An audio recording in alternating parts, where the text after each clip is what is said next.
have more eyeballs on the game and Caitlin Clark brings that, why would we feel some kind of way because she has WNBA legend Lisa Leslie recently addressed the Caitlin Clark television coverage debate with unexpected clarity.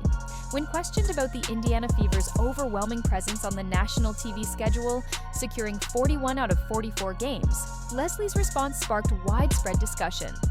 Did an interview with USA Today, and I wanted to jump on really quickly and share that in case you missed it, and also share my perspective because it's so noteworthy how Lisa Leslie responds to the news that the Indiana Fever. Her strong perspective challenges the narrative, shedding light on why some of the most iconic figures in women's basketball see the situation differently from today's critics.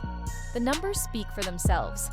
Indiana Fever is set to appear on national television for 41 of their 44 regular season games, an exposure level rarely seen in the WNBA. This revelation has ignited intense discussions across social media, with some alleging favoritism while others applaud the league's growing visibility. Caitlin Clark making waves without winning a championship, despite getting very close. If UConn doesn't take it this year, it feels like, Paige is going to be in that same boat. So I'm curious if you think winning an NCAA championship is needed for that eventual GOAT conversation, greatest of all time status. When USA Today recently asked four-time Olympic gold medalist and WNBA legend Lisa Leslie this controversial question, her response was unexpected. Rather than echoing the critics or expressing any frustration, she offered a thoughtful perspective that highlights why the pioneers of women's basketball view this issue differently from some of today's commentators. Marketing, and we cannot deny what Caitlin Clark has done for the women's game. I'm not going to act like it's something that we don't see. She's had a huge effect called the Caitlin Clark effect. Yes, have we ever had teams have to get into larger arenas to play against a team? No, we have not. So if we have more eyeballs on the game and Caitlin Clark brings that, why would we feel some kind of way because she has more television games?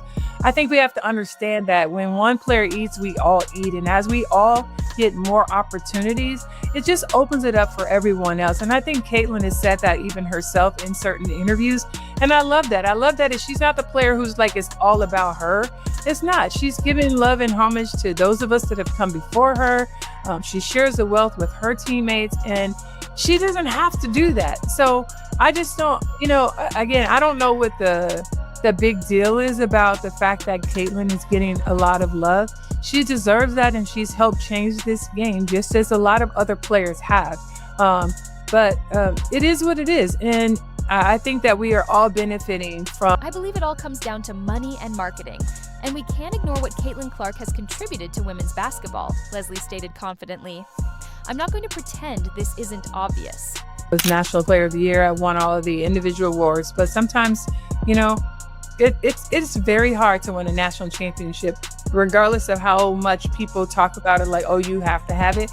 It is one of the hardest things to do in a tournament where you have so many games and you're trying to get there. So yeah, shout out to all of the players who were able to win national championships, but it doesn't make a player who didn't win a national championship any less of an amazing individual player and the possibility to be in the talks of being. Lisa Leslie, a WNBA legend who experienced the league's early struggles firsthand, recognizes a reality that many current observers overlook.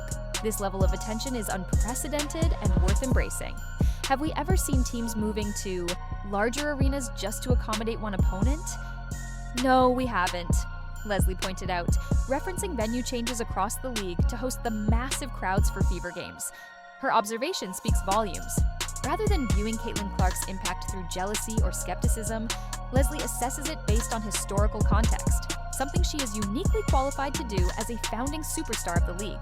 Leslie's perspective is particularly valuable because she approaches this issue as someone who helped build the WNBA with far less support and visibility. In the early years, players fought for basic media coverage, competed in smaller arenas, and played without consistent national broadcasts, laying the groundwork for today's opportunities. Given that history, one might expect Leslie to express frustration over the attention Clark is receiving so early in her career. Instead, she offers wisdom that sets her apart from some of today's voices. When one player eats, We all eat, Leslie explained. As more opportunities arise, they open doors for everyone. This philosophy highlights a fundamental divide in how people perceive Clark's prominence. While some view it as a zero-sum game, where Clark's visibility takes attention away from others, Leslie sees its expansive potential. More viewers mean increased revenue, better contracts, and improved conditions for all players. Leslie specifically praised Clark's approach to the spotlight. "I love that she's not the kind of player who makes everything about herself." This acknowledgement speaks to something often overlooked: Clark's consistent efforts to deflect attention toward her teammates and the women's game as a whole. Despite the media frenzy, Clark repeatedly emphasizes that she is just one player in a league full of talent. "I just don't understand why it's such a big deal that Caitlin is receiving so much love," Leslie continued. "She deserves it, and she's helping to change the game, just like so many other players before her."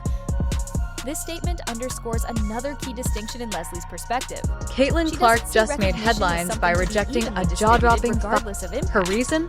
Instead, Staying loyal she to her acknowledges fans that and different standing up players for what's contribute being to the called the game's WNBA's growth in unique future. ways, and the Ironically, attention they receive the league often she's fighting reflects for has that. caused her more What's Clark's particularly decision striking is about profit. Leslie's comments It's about is how they preventing the contrast with WNBA from narratives pushed crumbling by some under media its own outlets. chaos. Instead The of very framing league that Clark's gave popularity Caitlin Clark her as platform to divisive or shine as a unfair, professional Leslie sees is it the as same one beneficial she for now everyone feels involved. compelled to "I hold think we together. are all benefiting from Despite the faceless impact she's had bullying on from the game," fellow players Leslie last said. season, Clark "I just refuses to appreciate leave. the way she carries herself." Why? Because her She then fans want her to listed settle the Clark's score, attributes that not on a deserve different stage. recognition: Caitlin her Clark competitiveness, just exposed her what ability might to be one of the elevate, most... Let's not teammates, her sugarcoat it. exciting This style wasn't of just play. a... These observations stem from basketball expertise, not marketing hype. As a Hall of Famer who understands the game at its highest level, Leslie evaluates Clark as a player first, recognizing the substance behind the attention. But Leslie isn't just a Clark supporter, she is a fan of the entire WNBA.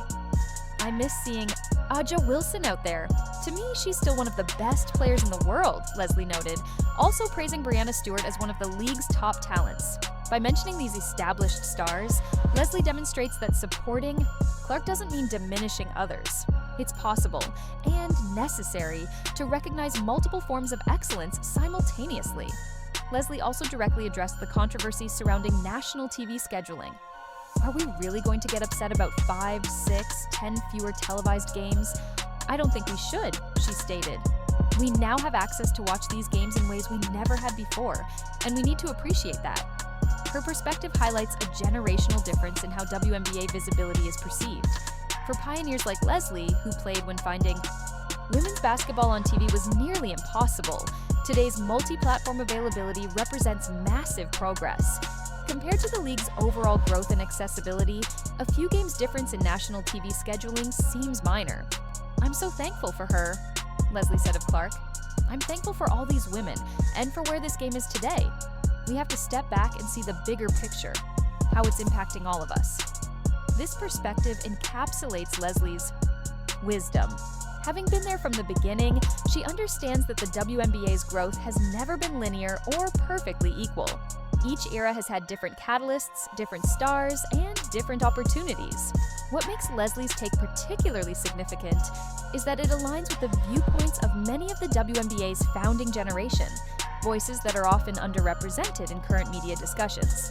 Legends like Cheryl Swoops, Cynthia Cooper, and Nancy Lieberman have similarly expressed appreciation for Clark's impact rather than resentment. This generational divide isn't coincidental.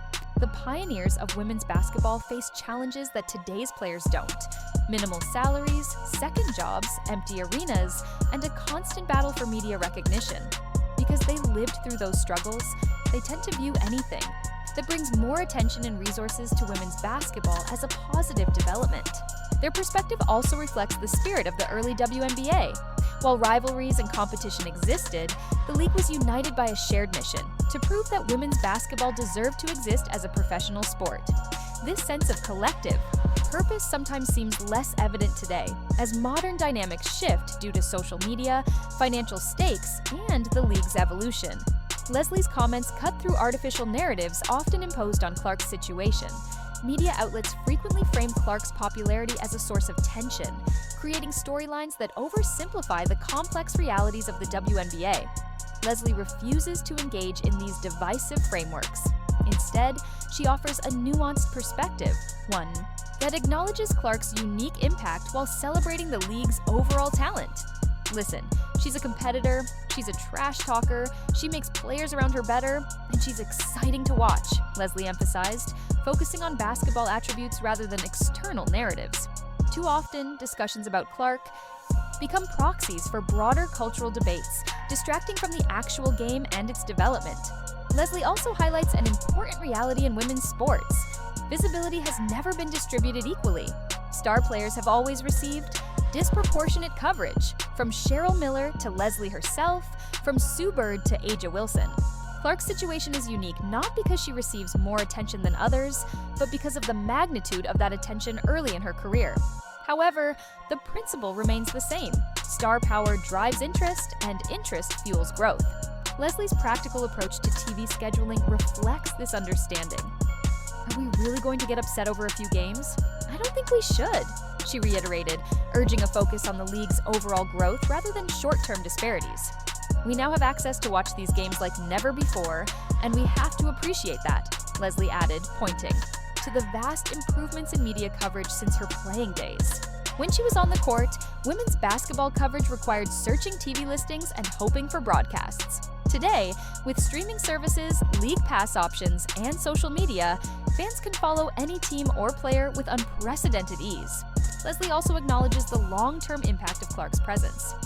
We have to step back and see the big picture, she emphasized. Moments of heightened visibility create lasting change. The attention Clark brings today may introduce new fans who stay with the league for decades, attract stronger media partnerships, and improve financial structures for future players. As a trailblazer who helped establish the WNBA, Leslie understands that breakthrough moments and individual stars have always played a role in the sport's evolution. When one player eats, we all eat, she reiterated, reinforcing the idea that individual success benefits the collective. Lisa Leslie's take on Caitlin Clark isn't just another opinion, it's a masterclass in perspective from someone who built the league from the ground up. While others debate TV schedules, Leslie focuses on what truly matters. Growth benefits everyone. Want more insights from the legends who shaped women's basketball? Hit that subscribe button, leave a comment with your thoughts on Leslie's take, and like this video to help more fans discover these conversations. The real story is just beginning.